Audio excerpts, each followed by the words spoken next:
Kenapa setiap orang mengkritik tuh disambung-sambungkan dengan HTI dan FPI? Sekarang saya tanya sama kamu, pernahkah HTI dan FPI melakukan kudeta seperti PKI waktu dulu? Pernah nggak? Apa yang pernah dilakukan HTI dan FPI yang merugikan negara? Apakah pernah korupsi, kolusi, nepotisme, korupsi duit pemerintah? Kalau ditanyakan, mungkin presiden-presiden sebelumnya tidak pernah membubarkan FPI dan HTI. Cuma Jokowi yang membubarkan. Sekarang saya tanya sama kamu, apa kerugiannya HTI dan FPI itu? Dan kenapa presiden-presiden lain sebelum Jokowi nggak pernah membubarkan mereka? Ya ngapain dibubarin, orang mereka nggak ngapa-ngapain. Tapi giliran ijazahnya Jokowi kagak dikeluarin tuh ke Barreskrim. Katanya diperiksa tapi nggak dikeluarin ijazah aslinya. Gitu loh. Jadi jangan bodoh-bodoh amat ya, kita jadi rakyat Indonesia. Ibu, bagaimana HTI dan FPI mau korupsi uang negara atau mau memberontak? Mereka itu bukan bagian dari pemerintahan negara. Mereka itu cuma ormas, organisasi masyarakat. Jadi mereka itu tidak punya kesempatan untuk mendapatkan keuntungan secara langsung dari negara. Tapi kelakuan dan visi misi mereka ini bertentangan dengan Pancasila. Tujuan dan visi misi mereka ini bahkan berbahaya untuk kesatuan masyarakat Indonesia. Karena bertentangan dengan Pancasila, berbahaya untuk persatuan NKRI, bisa menimbulkan perpecahan di masyarakat juga. Karena tujuan dan visi misi mereka ini bertentangan juga dengan negara Republik Indonesia ini yang menganut hukum berdasarkan undang-undang. Kenapa hanya Presiden Jokowi yang berani membubarkan ormas ini? Kenapa presiden sebelumnya tidak membubarkan HTI dan FPI?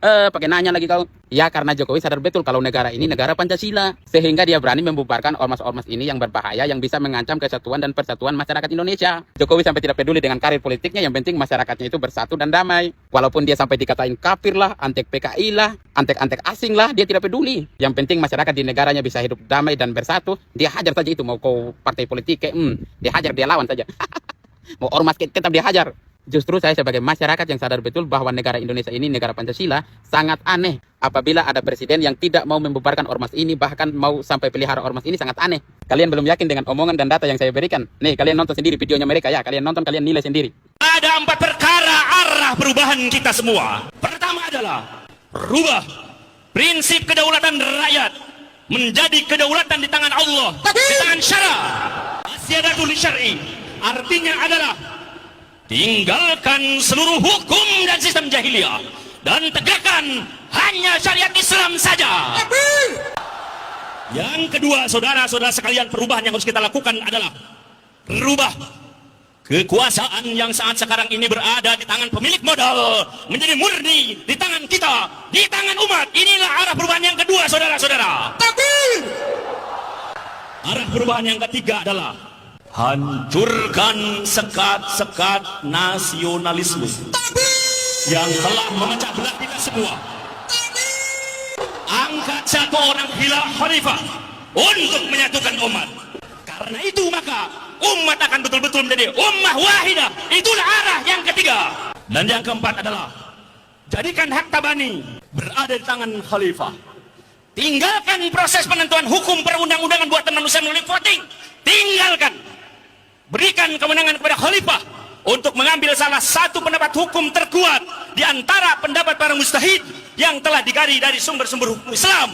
Inilah 4 perubahan yang harus kita lakukan, dan inilah 4 pilar khilafah. Oleh karena itu, perubahan yang harus kita lakukan adalah perubahan untuk menegakkan khilafah. Nah, setelah kalian nonton sendiri videonya, kalian sudah mulai mengerti kan kenapa ormas HTI dan FPI ini dibubarin oleh Jokowi, dibubarin oleh pemerintah Indonesia? Sudah mulai mengerti kan sekarang? Gaya sekali ini ibu-ibu bilang tadi, ngapain dibubarin FPI dan HTI itu tidak ngapa-ngapain. Itu yang kau barusan nonton itu apa tadi itu? Apa itu? Sok-sokan bandingin PKI, HTI dan FPI. Itu beda itu. Itu PKI, partai politik zaman dulu sudah dibubarkan. Sudah dari zaman Orde Baru bahkan dibubarkan, itu waktu Presiden masih Soeharto itu. Bahkan sudah ditetapkan oleh pemerintah Indonesia bahwa PKI itu sebagai partai terlarang. Bisa-bisanya partai dibandingin sama ormas. Ada terlalu jauh perbedaannya anak muda. Isu PKI zaman sekarang itu cuma dijadiin alasan untuk menjatuhkan lawan politik, itu bukan karena PKI itu masih ada di Indonesia, tidak. Hanya politikus-politikus busuk yang masih menggunakan isu PKI ini untuk menjatuhkan lawan politiknya, yang sudah tidak punya bahan politik lagi. Terapkan hukum ormas kalian di negara, ngarep lu. Syukur-syukur kalau sejahtera seperti negara Arab. Tapi kalau malah jadi seperti negara Yaman, hancur yang ada. Lihat sendiri saja keadaan negara Yaman sekarang, hancur kan? Perang terus, dikit-dikit perang mereka. Kadang sesama negara saja mereka perang saudara. Itu yang kalian mau? Ngarep lu. Jadi clear ya masalah PKI, HTI, dan FPI ya, sudah clear ya. Jangan lagi kalian bikin isu-isu murahan begitu, sudah tidak laku zaman sekarang, sudah tidak laku. Sudah jelas ya, yang bermasalah dengan Jokowi itu cuman FPI, HTI, dan PDI. Karena Pak Jokowi keluar dari PDI waktu itu kan. Kalau masyarakat umum tidak ada yang masalah dengan Jokowi, karena kinerja Bapak Jokowi ini sudah terbukti pembangunannya ini merata. dari NTT, Kalimantan, Sulawesi, dari Sabang sampai Merauke. Pak Jokowi membangun, tidak pilih kasih dia, tidak di Jawa saja dia membangun ya. Jadi sudah mengerti ya, kalau ada yang benci Pak Jokowi itu cuma lembaga atau kelompok ya, bukan masyarakat secara umum ya.